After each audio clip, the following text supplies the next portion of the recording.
On m'a dit que c'était un exercice pour les étudiants, j'ai trouvé ça sympa, et pour ne rien vous cacher, c'est un exercice aussi pour moi, parce que moi j'ai jamais fait de politique. Je suis montée sur une scène là pour la première fois samedi, et là c'est la première fois que je fais cet exercice comme ça, toute seule, en live. Voilà. Donc c'est un exercice pour tous les deux, pour vous et pour moi. C'est un peu du média training. Oui, voilà.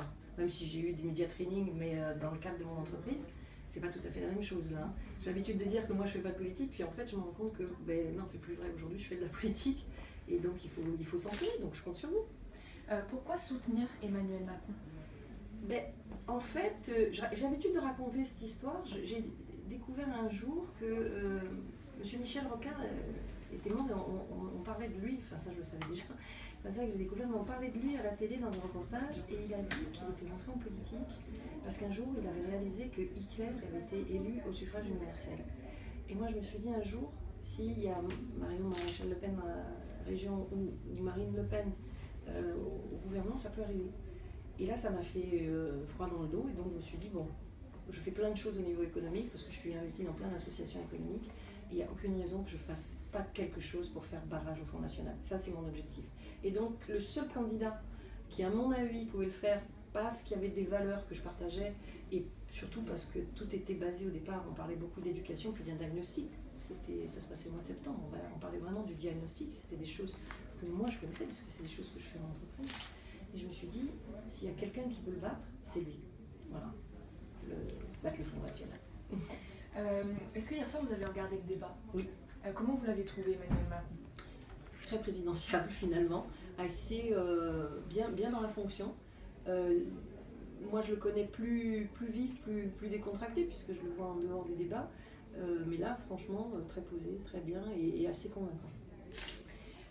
Dernière question, il y a énormément de ténors du PS qui ont rallié Emmanuel Macron. Quel est l'avenir d'En Marche après les présidentielles? En Marche est un parti, va devenir un parti politique. Jusqu'à présent, on était un mouvement. Emmanuel Macron a été très clair. À partir du premier tour, c'est fini. Il n'y a plus de double appartenance. Il va falloir choisir.